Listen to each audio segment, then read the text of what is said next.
I had never written anything, and this guy, who I knew who he was, Joe Roberts, called up and he said, Herb, we want you to write for this magazine. Will you write an article? And I said, I can't write. And he said, just start from the beginning. I said, what do you mean? He said, just start when you're 5 years old and go from there.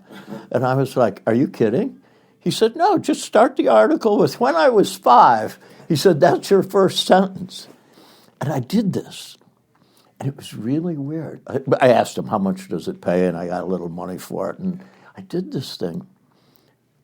And I didn't know it, but someone called me up. And it was on NPR. And it was read by Greg Whiteside. And it was just this stupid thing. When I was 5, I built model airplanes. It was so stupid. But it was like, it just opened doors. It was really weird. And it got translated into like 13 languages or something. It was just this dumb. And I never wrote anything before this. This was like 1993. I was probably 40-something.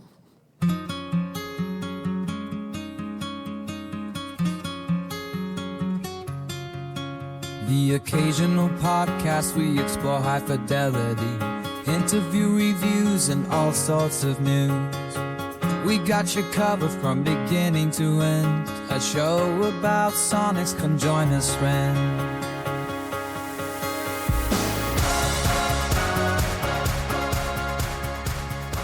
That, my friends, is what we call a gang chorus.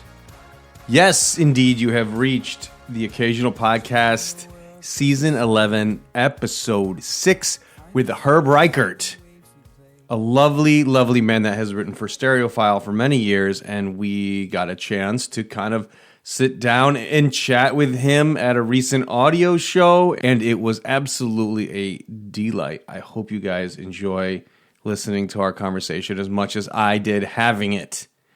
So we don't need to go through too much business today. I'll keep the intro short.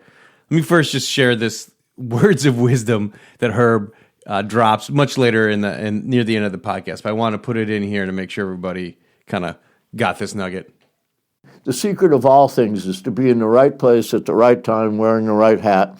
And when the limo pulls up and says, get in, you don't ask where it's going. And I do think that Herb is one of the more unusual, artistic, beautiful writing minds that are still around doing high-end audio reviews and feedback. Obviously, he was at audio shows. He goes to audio shows. And he has a very interesting perspective. I like to say that about a lot of people, but he's never been afraid to look at headphone audio in the same light as the more expensive 2-channel. So he gets into that. He's not an extremely judgy character from what I can tell when it comes to hi-fi. He gives a lot of people a good shot, and he has a very open mind in a world of there's some elitism, obviously, in the hobby, and this, that, and the other thing, whatever. But Herb's a good soul, and I'm so happy that we had him on, and he gives a little bit of feedback about his life, how he kind of thinks about things, some of his hi-fi tidbits, insights. So without further ado, on with the show. Here we go. Herb Reichert of Stereophile magazine. Today's episode is brought to you by Dr. Vinyl. Dr. Vinyl is a Maryland-based audio retailer that offers a wide range of hand-selected analog products, including the fabulous Integrity Hi-Fi True Glider Tone Arm. Schedule a doctor's appointment today by calling 844-378-4695 or visiting drvinyl.net. That's drvinyl.net.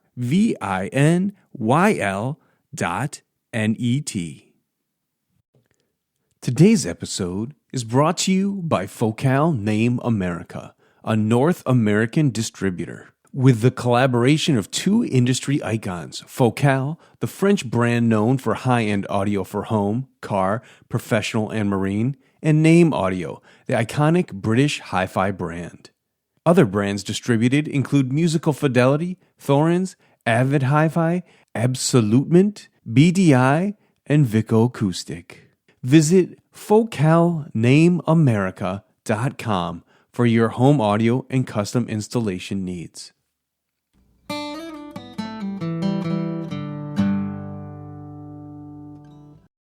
Where are you from originally? Chicago. Oh, you are? Right. And I couldn't, my parents wanted me to go to college. My father only went to the second grade. My mother had gone to business college, and she was like a serious feminist and business leader, but they wanted me to go to college because my father hadn't. And I said, no, I don't want to go to college. I had a natural talent for building engines for drag race cars, even when I was like 15, 16. I said, no, I already found my career. I'm done. I know what I want to do. And they're going, no, you're not doing that. And they forced me to go to college. And I said, so after I go to college, I can go back and work in an engine shop? And they said, after you go to college. When I went away to college, I couldn't get into any colleges. My grade point was so bad. So I went to this junior college. And this is the first thing I saw when I got out of the car at the junior college. Was these two legs sticking out of the back window of this car. And then there was smoke, and it was these people smoking weed and having sex. And I'm going, oh, my God, this is college. I said, maybe they had something here. Maybe I didn't catch on. And I went to my first class. I'm not joking. This really happened, bro. I went to my first class. And this is 1966. And this woman shows up, and she's in a miniskirt, and she sits on the front desk in the miniskirt, and she starts rolling joints and sets them on the desk next to her. She's had the weed in her purse, and she lights one, and she hands it to the first row, and she made one for each row. And I'm going, I think I really like college. Wait, what college was this again? It was Wright Junior College in Chicago. Wow. And I mean, you can Google it and it'll come up and you'll see exactly what I mean by its location. But it was really funny. I left there, I got really good grades there. It was like everything was an A. You couldn't get a B or something. So then I went to a college in the middle of nowhere. Accepted me when I applied. It was called Western Illinois University. It was over by the Mississippi. And where I grew up, it was like hot rodders and girls with beehive hairdos. And when I got out of the car at this college, none of the women shaved. No, but it was all hippies. Totally hippies. And it was like, I had never seen anything like this. And they started giving me like LSD. And here's about the writing part. So I'm there, I think a couple of months.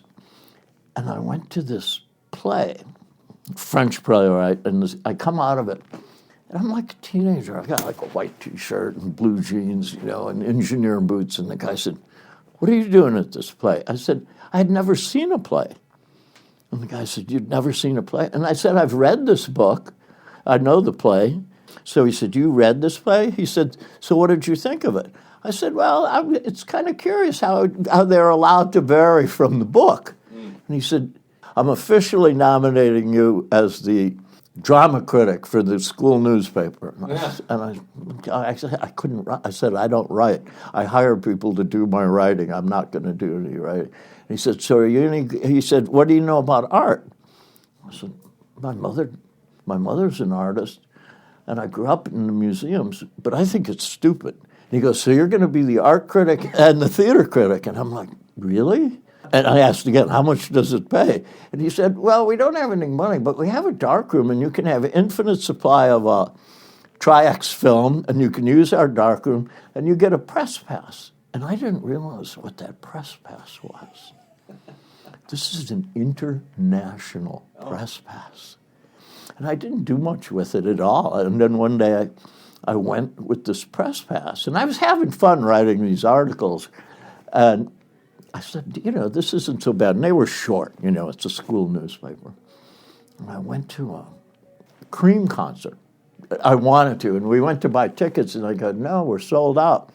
And I'm with my friend, and I said, well, I have a press pass, and I put this press pass under there. And she said, wait right here. And 3 guys came, and they took us backstage. I watched the Scream concert from the side.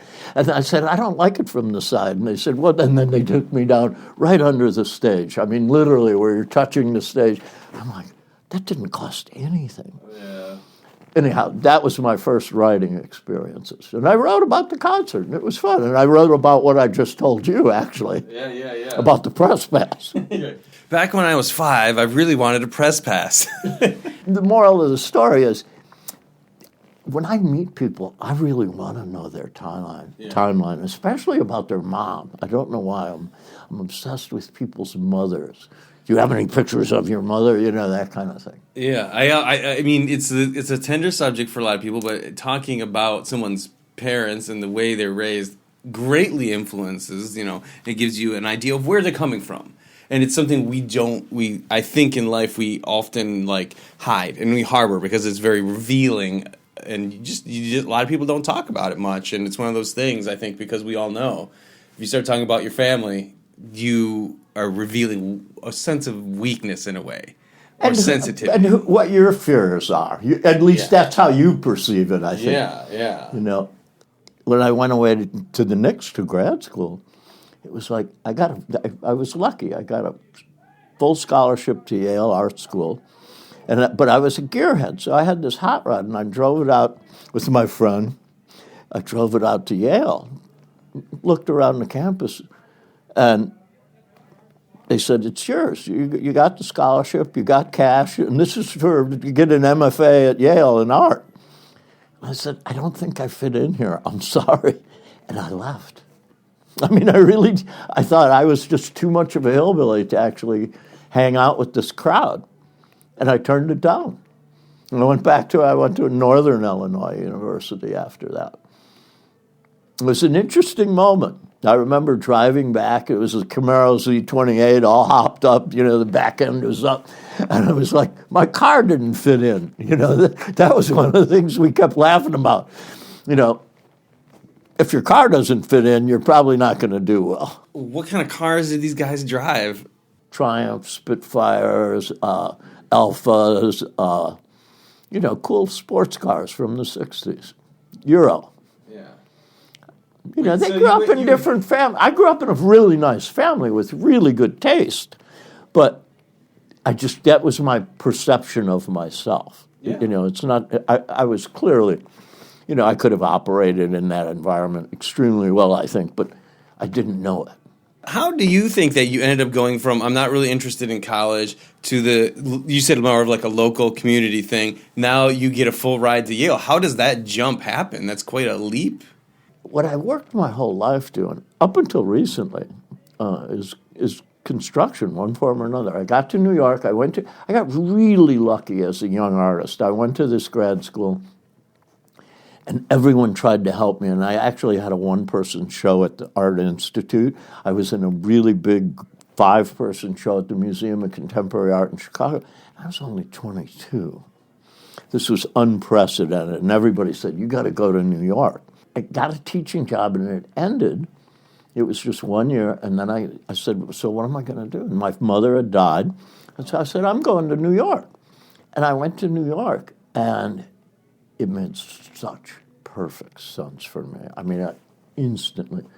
And I got a job at Pearl Paint, and I met all these people on Canal Street, and all these artists. Like, one of the first people I met was Richard Serra and people like that. I mean, I was working on truck. I was working with Richard Serra on his truck out on the street, and it was like going where you feel like you fit in. And I said, I kind of fit in here, man. This is really good.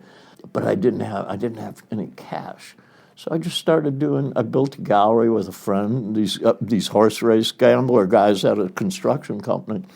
And so I built an art gallery, and I just sort of stayed in high-end construction off and on up until recently. I mean, I was doing it with Camaro in like 2015, pulling wires. That was how I survived. You're talking about construction in art galleries or just general construction? No, basically, though, high-end. Park Avenue, Fifth Avenue, Central Park West.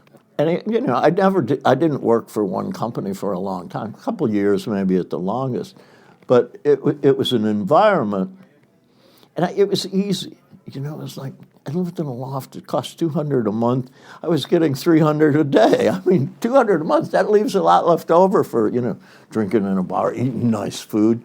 I knew I had to learn culturally in New York. The beauty of New York, still to this day, is infinite peer group. Infinite peer group. You can wake up in the morning and you don't know who you're going to meet or who you're going to talk to before the day is over. And that's still, every day of my life is permeated by that one thought. A good example, I come to New York. I've been in New York 2 weeks. I'm married. And I go to the bottom, not the bottom line, I go to this movie theater across the street or down the street from the bottom line in New York on Bleecker. And I'm standing in line. It's like 1 in the afternoon for a Sunday matinee. This is 1975.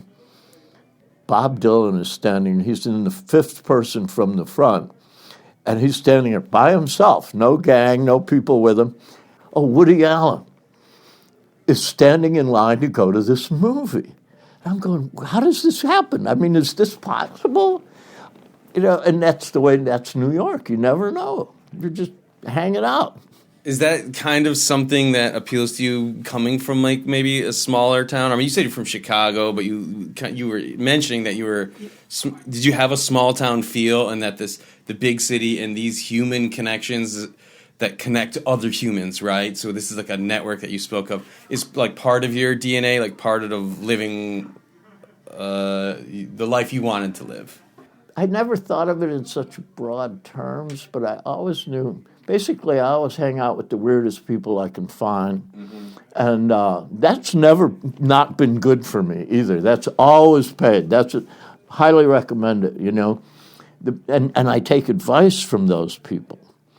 But what I learned in basically growing up, and especially even in cars, if you want to do well in the drag race engine building, you still got to hang with those 5 guys that got it going on. You know, without their approval, without their acceptance, you will not get to the next level. And the same thing applied. You know, you kind of have to have a little bit of a buzz surrounding a group.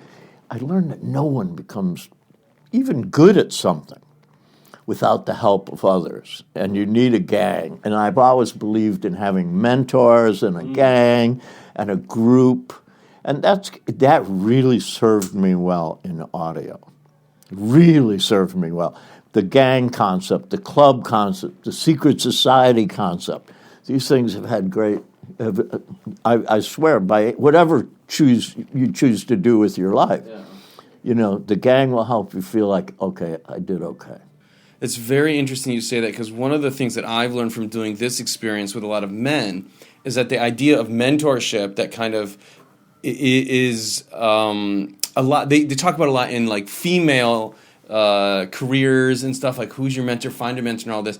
The guys that I've interviewed, the mentor question doesn't land usually very well, because it's not something that I think is ingrained in a lot of guys out there who are like, hey, I need a mentor. I think there's a lot of a lone wolf mentality when you're an entrepreneur in this, I'm doing this thing and I'm the king or whatever. And the successful people that I've interviewed, it's very interesting that you say that, because it's not always the case that men have mentors that are very successful. Some do it alone, but I do think that it is something that helps you. Exactly what you're saying. It's an overlooked thing that men don't really talk about as much as I think they probably could if they're looking to, find some type of goal for themselves at the end. Because they talk about like the 10,000 hours a lot, right? Like be an expert at your thing, this. They don't talk about reliance on other people outside of like, you got a network. So I think that's a beautiful thing, is to have some constructive feedback from a peer group, constructing a peer group,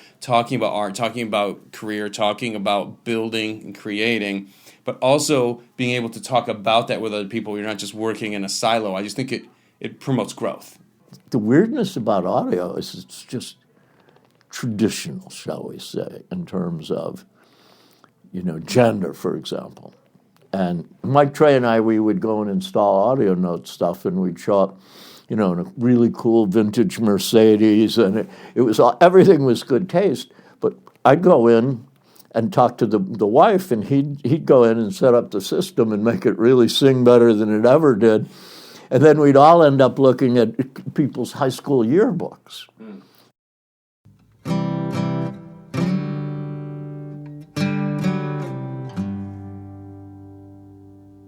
This episode of the Occasional Podcast is brought to you by Fern & Roby, a hi-fi designer, manufacturer, and dealer in Richmond, Virginia, where they have been producing heirloom-quality audio equipment and accessories since 2010.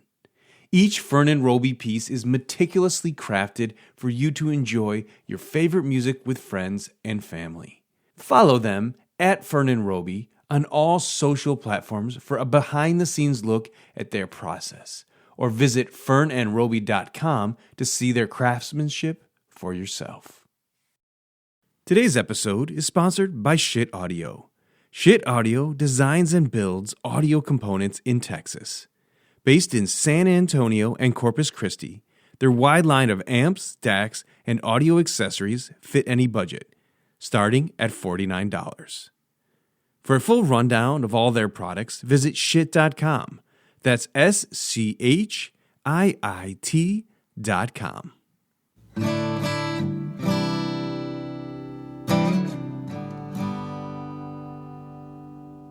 I'm interested a lot about how times have changed and how they've stayed the same.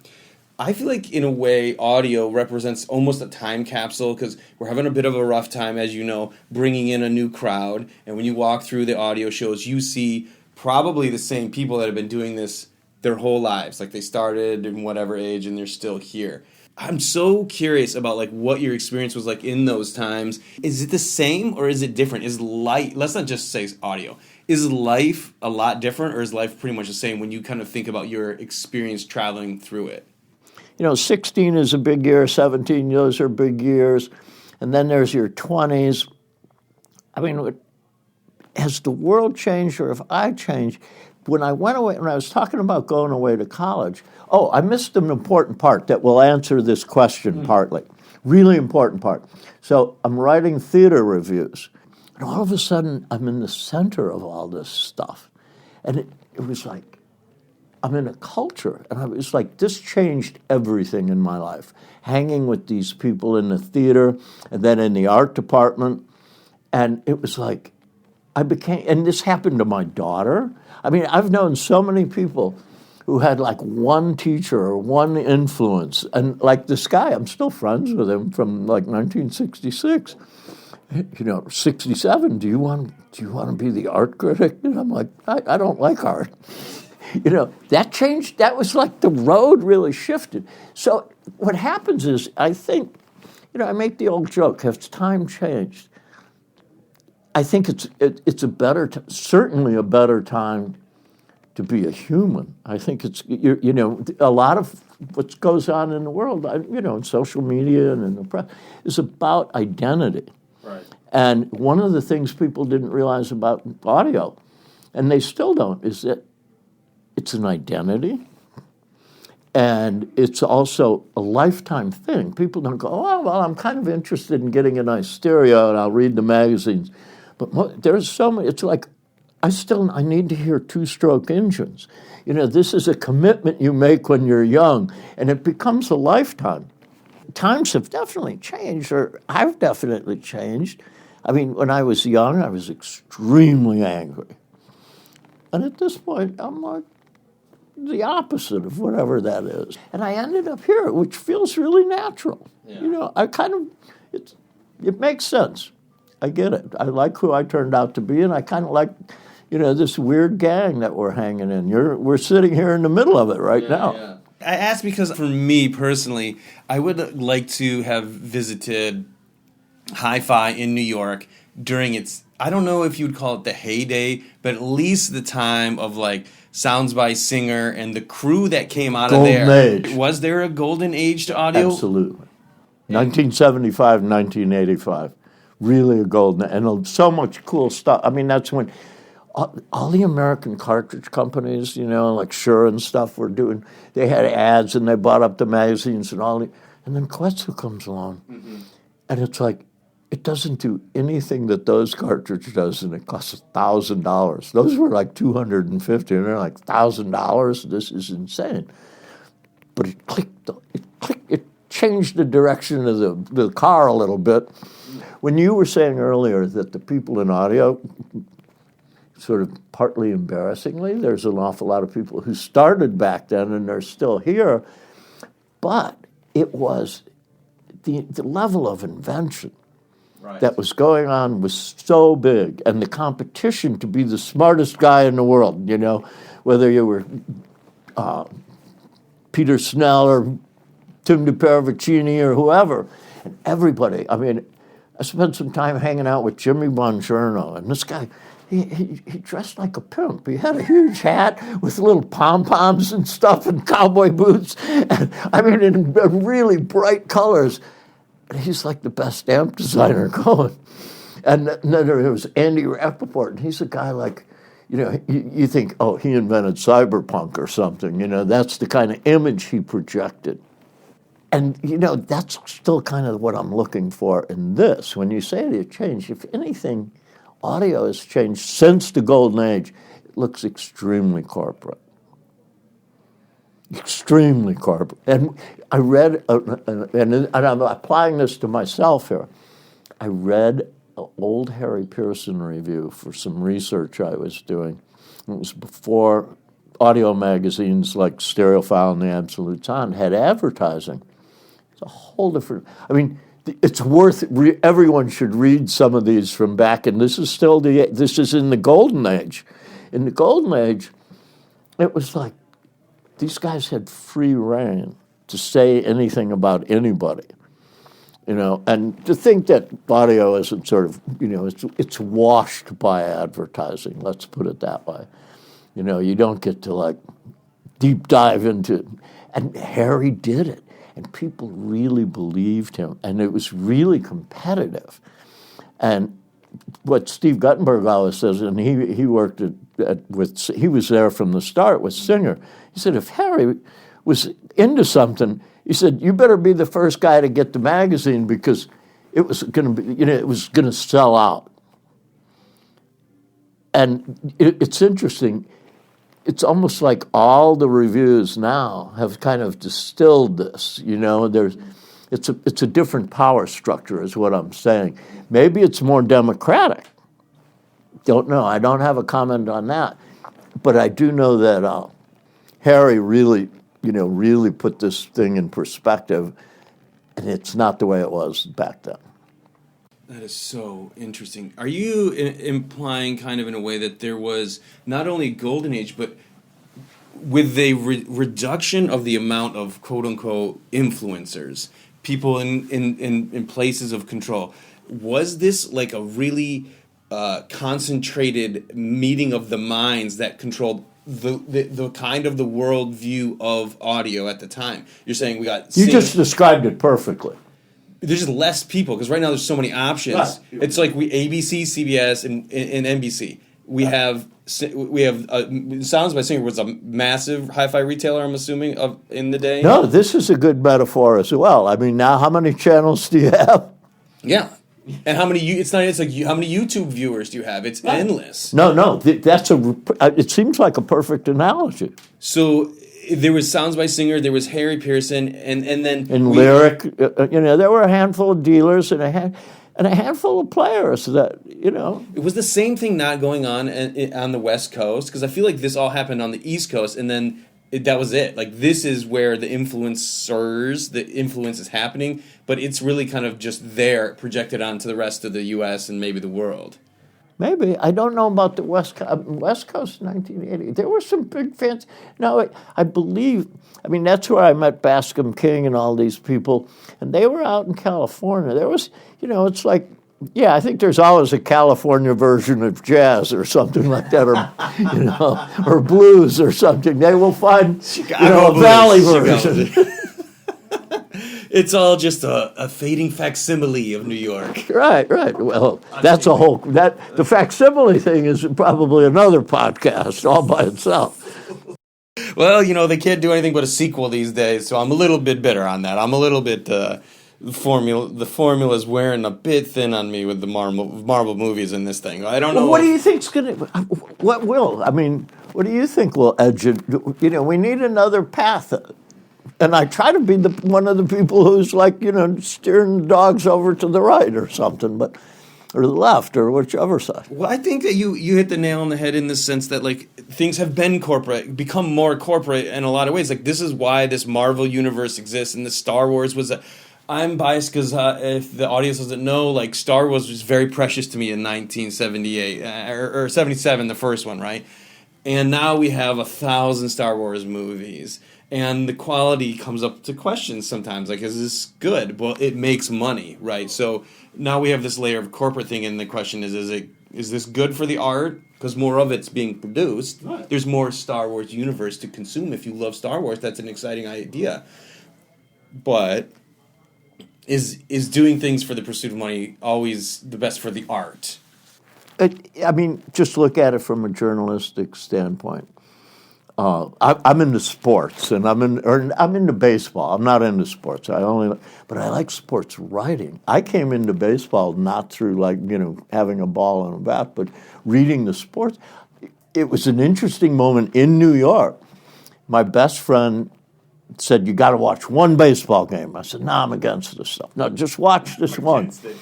And he played the one where the Boston Red Sox and the Yankees had a one-game playoff to be in the National League or the American League, championship series. And Bucky Dent, the shortstop who batted like 110 or something, hits a home run, and the Red Sox lose. And they still, it's like the curse of Bucky Dent. But I always read all the newspapers. So I go downstairs, I watch this game. I didn't grasp any of it hardly in terms of what it whole newsstand in New York. I swear to God, it didn't matter what language, every newspaper, this was the front page. And so I gathered up about 7 or 8 newspapers, and I took them and I read all these sports. I read just the report on this one game. Mm-hmm. I'm like, I'm really addicted to this. And I started just reading sports, baseball, and following the Yankees. They were the thread. And what's the reason I'm saying this is that tradition from, say, 1980, 1975, whatever year that was. And now, I'd say sports writing is 80% AI at this point. And there's very few, Jimmy Cannons or anything like that. It's not an art form anymore. And it used to be kind of an art form. I have to ask you about what's your thoughts on AI, because I think really right now you and I are sitting at a new turning point with AI and how it's becoming integrated directly into the art that we have worked with for the last me 12 years and you much more than that, right? What do you think we're at a doomsday scenario, or maybe we're just gonna as a society adapt another way, or a third option? Will we turn away? Like the use of records. I always like to think about technology as a metaphor for how records came back. And who saw that coming? Nobody that I know. It's not the most compact size. We chose, actually, the most cumbersome size to deal with, and I feel like it was for a reason. It was for, the tactile or an urgency to go back to something that we knew or worked before, and that is there going to be a rejection of technology at some point? Will we take it too far? Do you feel that AI is going to be helpful or terrible for writing specifically? I don't see it helping any writing much, but what I do notice is, baseball. Mm-hmm. How much measurements and statistics are there in baseball? Cool. They can tell you where the ball is at any given millisecond during the whole game. Mm-hmm. But they can't predict who's going to win the game today, even. In the fifth inning, AI, who's going to win this game? They can't do that. I mean, and all they have to do is extrapolate data, just like digital claims they're doing. And I'm going, so you could extrapolate data from the fifth inning into the 10th inning and tell me who's going to win? That, to me, seems like the flaw. Not to mention, I think, I live in a very, it went from a horribly violent neighborhood to blue hair, tattoos, and non-binary, like really radically. And in that milieu, most people are like, they're looking back at like where the roots of all of this disaster came from. They're not, I mean, I don't think they're looking for a new way to make art. I think right now what's going on in the art world is, and it started a few years ago, but they realized this is just bad MFA program, bad MFA shows, and that it's turned into a currency, basically, where you can take a pile of money, a really big pile of money, and you can put it offshore with no taxes. You can buy something. A photograph, for example, in 1980, no photograph ever sold for more than $2,000. And that included Edward Steichen. These things are millions now. That's an interesting change all by itself. But what you hit on really sort of struck a chord with me, distribution channels. You know, and what I was trying to get at is they all know they're seeing 10,000 advertisements in a day. People are really aware of what the outside is doing. And if anything, my answer to your AI question is it just makes not being AI more valuable. Right. That's my whole take on the thing. Unless it can predict, you know, who's going to win the horse race or who's going to win the game. If it turns into a gambling device, then we'll see how good it is. I don't need AI. Yeah, at the beginning of the podcast for this season, I'm actually doing an AI intro song. And then I talk about it very briefly because I'm just very fascinated with what is AI ultimately going to do for us on a musical front. And the one thing that I keep going back to, and I know this might be cliche for some, but not for everybody, is none of the songs that ever produced have 1/10 of the originality of any Radiohead song. Absolutely. When I listen to all their rock songs, and then I go back to Radiohead and I go, these guys, and this is not my only favorite band, but they just had a tendency to be a rock band and then reinvent themselves in a very creative way almost every time. And not every album is the same, but like they show growth and they show the adaptation to technology and incorporate it, but still came out with something 1,000 times more creative than this very formulaic thing we're dealing with AI songs right now. So like I think that there's a thing for it, but in case you maybe haven't read, there is like this idea that we might be listening to all AI songs completely tailored to our tastes in like a radio station, like a Pandora or whatever it used to be. Like you play this thing and it's going to play songs that you like a band that used to exist, but they're all just anew in the moment. So we're going to have like our every whim, but it brings up this question is what is it that I really like about music that this thing is going to latch onto to give me more of that? And when I listen to those songs, I can see what it's trying to do, like worm its way around. Interesting.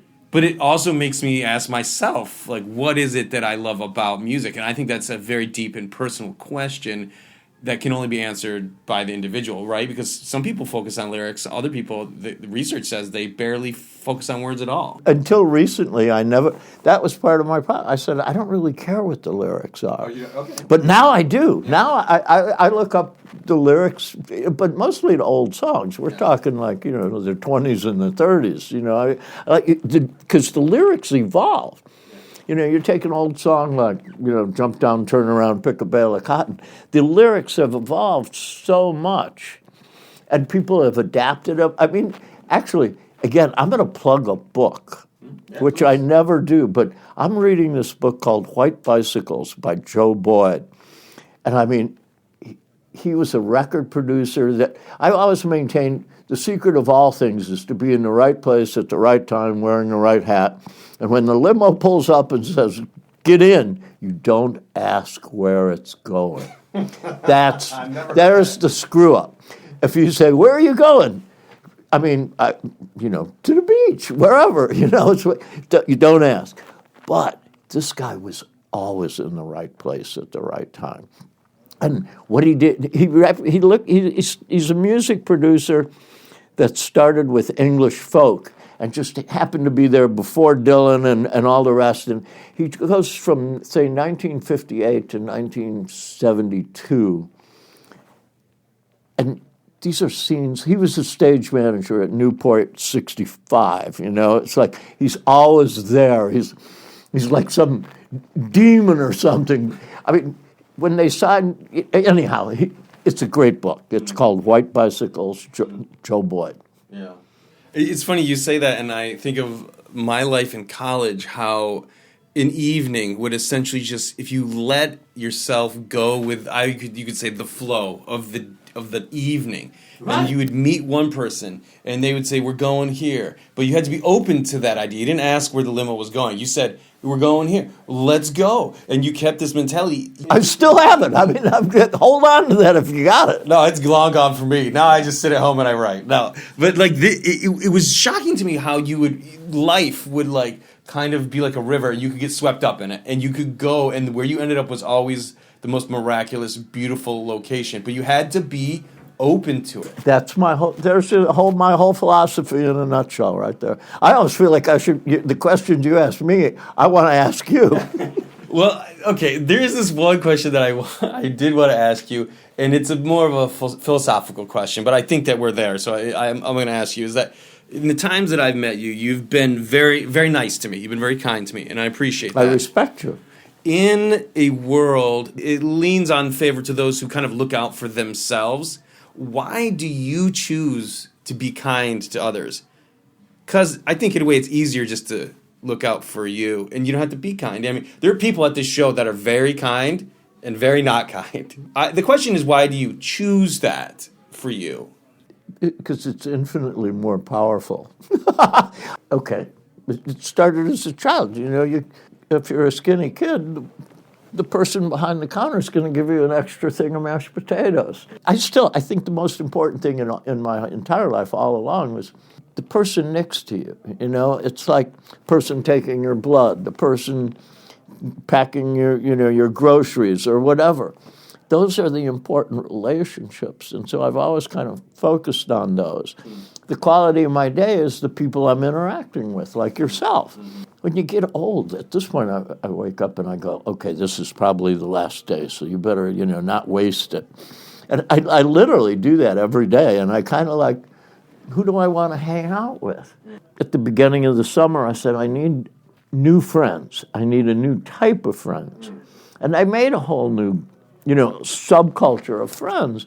And it was like I operated through the summer with this subculture, and I feel like a different person for it.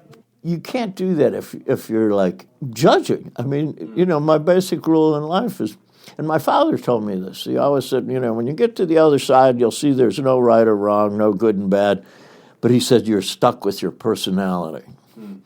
And he said, so you better like yourself. That's his secret of the whole spiritual universe. Like yourself, because you're going to still be operating when you get there.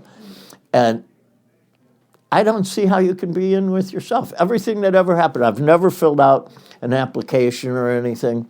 Do you mean for a job? Yeah, ever, or made a resume. I have a long list of shows I've been in, but it's sketchy because I forget them.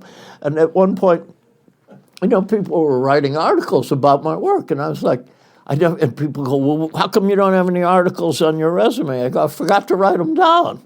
It never bothered because every one of those shows and everything in audio. Okay, yesterday is a great example. I woke up, I had to do this DAC panel, 11 a.m. Friday on the show. I didn't have a high expectation for this. It was me and 3 people that I know and really think we're good, but I didn't know what to do. And I thought it was going to be like 8 people. And I get there, and there's this whole theater, and it's filled with all these people. And I had questions I had written out and given to them. And I didn't even get them out. I just said, I'm going to just ride this horse and let's see where it goes without me. And I sat on the side, but I said, what I'm going to try to do. Ken Kessler, when I first wrote that first article, actually, he called me up and he said, this is back when people had phones and you could talk like that. And he said, you're off to a good start. Just make sure you never lose them in the middle. And so yesterday I said, okay, just don't lose them in the middle. If people start walking out, you know you're. So I just kept my hand sort of feeling the vibe. And this was the audience on my left, or on my right, and the panel on my left. And I just tried to keep these two connected. And I said, if they're having a good time, if they're locked on, and not only did they stay for an extra half an hour, but they had much, much smarter questions than I could have thought of. And they were intelligent questions that went deep. And mine were all kind of more trivial, you know? And I was like, wow. I mean, when it was over, and all I really had to do is just pay attention. Yeah. I didn't have to do that any big deals, just make sure they knew that we knew, that I knew they were there, and I could feel them. And I think that technique works. I'm going to come back and try to do it again, do it even better next year based on that model. Yeah.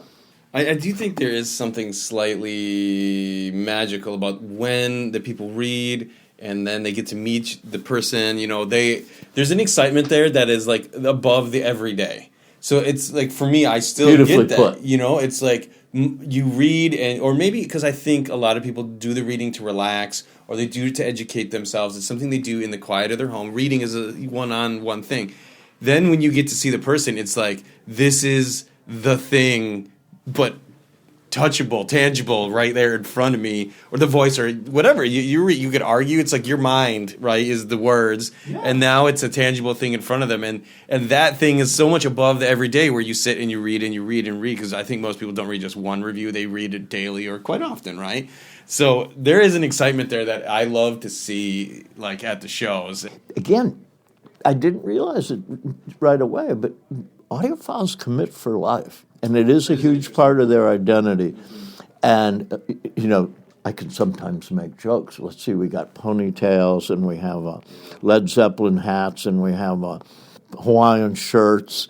On some level, you want to smirk, but on another level, you know, this is cultural, and it's important.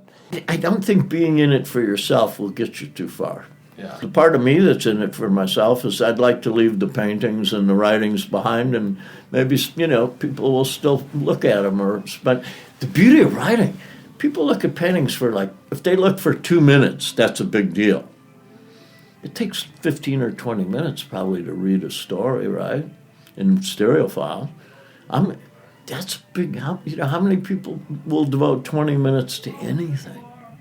Is there something about this? Maybe I don't. It's also like kind of a cliche, but the idea of your legacy that you are like looking to like leave behind, like absolutely. I mean, that's my vanity. That is my ego and vanity right there. And I remember Prince. There's this, you know, because he taped everything he did. Yeah, I read that. And I like some of those tapes. And Prince said, "I'm not trying to make hits." He goes, "I'm creating for the vault." Yeah. You know, this is for the vault. I read a story that he like had entire music videos with big budgets that he's like, you know what? You're just going to go in the vault. Yep. It's all for the... And I'm a little bit that way. Because, I mean, you have to be as an artist. I mean, if you need people to tell you it's good or buy it, spend money on it, you're in the wrong racket, you know, because you're going to end up... This has been my problem with... And YouTube, to me, is the greatest invention of the 21st century. But I feel bad when people are working, and maybe you'd know more about this, working for a volume of acceptance rather than a quality. Yeah. Like people's, you know, I'd rather have 30,000 people of a fairly high nature. Like, that's what I like about some parts of audio. It appeals to the intellect as well as the senses, you know. I believe in the quality, not how many subscribers, and I think the people who do it don't believe in the quality enough. You know, that instead of trying to get another 50,000 subscribers, maybe make it raise the bar a little and make it a little harder for people rather than easier for people to like it. That would be my thought. I guess that also makes me think, do you think that the idea of the creator now, as it's become like a very common thing, or is it is it like The opposite. is it making good art, or are we heading down a bad path where the essence of art is actually eroding from everyone being armchair artist? I think it's, and it goes probably back to the AI and the 10,000 ads per day. The value on creators, and particularly people who are themselves. You know, I'm kind of watching to see where some of the artists, the younger artists, are going to go, because there's like two roads. I'm thinking of Chappell Roan and this other person who's doing bluegrass under the auspices, sort of, you know, being mentored behind by Billy Strings and Molly Tuttle. And there's these layers of young people who are making really extraordinary music, and they had to figure out, what is my talent, you know? And the people I know in their 20s, that's the number one issue. Who am I, and what should I be? What is my talent? And that's and that question is probably more poignant now, because it's not so easy. I mean, I could go out and do construction and make a bunch of money with it, but I was a white male, and I knew these, you know, I had all these advantages, but nobody's got those advantages now. And it's like, I think people have to, like, find out who they are and do that better. So I think we're going into a good period, is my answer. No, I'm very positive about the future. I really am. And I believe AI is just making us pay attention to what is real. We need that now, I think, you know, with what's been going on in the world, that kind of thing. So I did get a question from a friend of the podcast, Jonathan Durda. He wanted me to ask you, he says, of all the gear that you have listened to in your life, has there any individual piece of gear that has worked its way into your soul? Is there something that made you who you are today in terms of your musical taste that was a single piece of gear along the way? For all my energies I've put in since 1980 or something to try to get triodes and horns out into the, you know, into the mainstream, the LS-35A has just stayed with me. I bought a Falcon kit in 1977, and it came in a flat pack box and put it together. And I've been sort of riding that horse in one form or another, no matter how many big horns or whatever. I always stuck with that, and it served me well. And when I got to stereophile, that was, you know, John said, so what are you going to use for a speaker? And I said, I'm going to use the LS-35A. And that has served me very well. You know, the people involved have served me. But That's cool. And then playing records, you know, it's like... You think that records are important to an audiophile kind of experience in a way, or should all digital exclusive people give records forgive the pun, a spin at some point in their career just to see what it's about, do you think? It's always good to try as many. I mean, my idea is, how do you become, you know, how do you get really good at being an audiophile and have a cool system? Try a million things. Buy a lot of stuff. And, you know, the beauty of analog is you can buy cartridges for $20. You know, you can buy 20. I encourage people to just buy as many things and listen to them and see what they have. And I think, not only, I mean, I'm not someone who thinks, you know, vintage is better than contemporary or anything. I just think try to get as many, because it's not the same as a show. Have, you know, put out a new cartridge. I mean, even if it costs $20 on eBay, it's like, yeah. I mean, it's like working on an old car or something, you know. I call it project cars, you know. It's good to have a project. And I think digital, I mean, how many input, you know, which input do I want to plug it in with? I mean, after 40 years and you can't figure out whether it's USB or I2S or, I mean, this is like people with pencil protectors, pocket protectors, arguing over something that I'm not even really interested in, and I don't think anybody else is. You know, do kids really want to know about, you know, so tell me, what's the best server? Yeah. I'm like, what? I've been doing a lot more vinyl reviews lately, and the simplicity of the chain never ceases to amaze me. I always think about, like, oh, this and that and this and that when it comes to digital, and then I look at this analog thing, and it's just like the signal. It's like you can see it go. It goes from the record to the thing to the thing. It's almost like a more visible representation. Then here's the server, douche, and I got to worry about this and that. I don't know why I thought it is infinitely more mechanically complex, but for some reason the art of playing it just seems simpler. I don't know how that makes any sense in the face of I'm going to put it in the I'll explain the answer. Everything sounds like it looks. And I'm not joking. Yeah. I'm not being dismissive. The more you absorb that, and I mean, to look at a turntable and a cartridge and then look at a DAC, even the best DACs, I mean, I think Wadox is really fascinating because it really does change the way a DAC can look. I mean, a box with a too bright blue light is like another box with a too bright blue light. Mm-hmm. And I really believe how you feel, it's like, I'm looking at your jacket while we're talking and judging your taste. It's like it's called a French chore code. Right? No, no. But I mean, that's how we interact. Yeah. I mean, even the people I was referring to it's like I watch their shoes, I watch their, and I think analog is really good for that.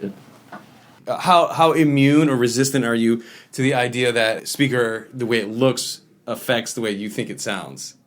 I'm 100% in favor. I really believe most things, and that includes speakers, look like they sound like they look. Mm. And I believe they sound, German stuff sounds different than Japanese stuff, which sounds different than Swedish stuff. British has its own. I mean, I think it's more local than people think, too. Mm-hmm. And how it looks and how it sounds and where it comes from. And what it's made out of, those are the things that you put them all together, and that's kind of the jacket of the presenter. Mm-hmm. It's very, it affects me. I go by it. I have to stop myself and go, am I just responding to how this sounds? And I investigate that, and I can't quite completely separate it. Mm-hmm. I don't think you should. I think it's if we consider the speaker a piece of art, that all parts should be considered at least. I think it's also representative of the amount of effort that the component maker is putting into it. If you say everyone should buy this just because how good the sound is, I find that presumptuous because we don't just listen to it, we also see it. Right. So you got to put some effort into it, guys.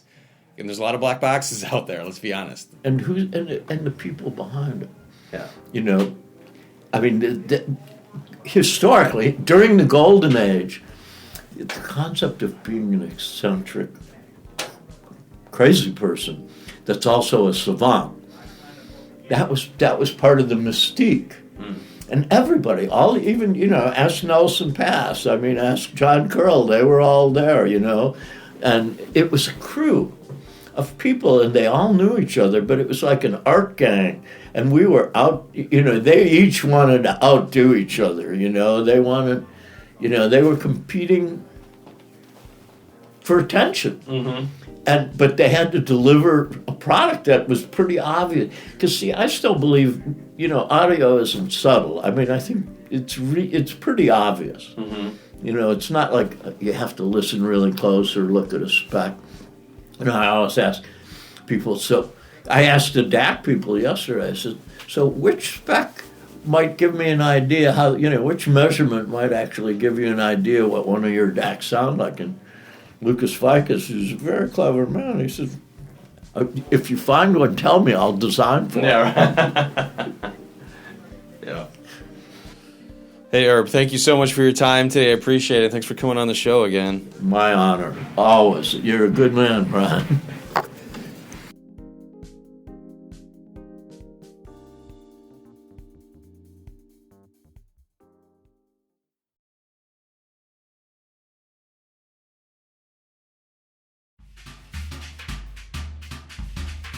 The Occasional Podcast is a production of the Part-Time Audiophile Network, which includes parttimeaudiophile.com, The Occasional Magazine, the PTA Newsletter, and Audiohead.com.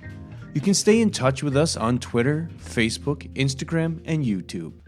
The Occasional Podcast is produced and hosted by Brian Hunter, executive produced by Scott Hall at PTA Productions. The Occasional Podcast and its original associated music is monitored, mixed, and mastered on the Focal Trio 6 BE studio monitors. AI songs produced by Udio.com. If you haven't already, please subscribe to the Occasional Podcast on iTunes, Google, Spotify, or wherever your favorite podcasts are downloaded.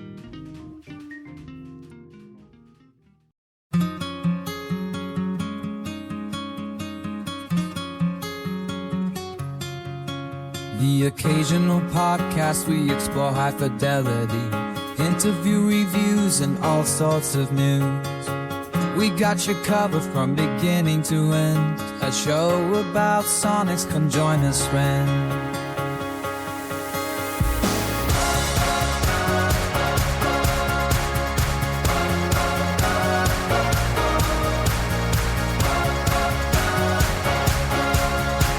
Trillion the world's just a sound away. Find these stories in the waves we play. Through the highs and lows we find our way.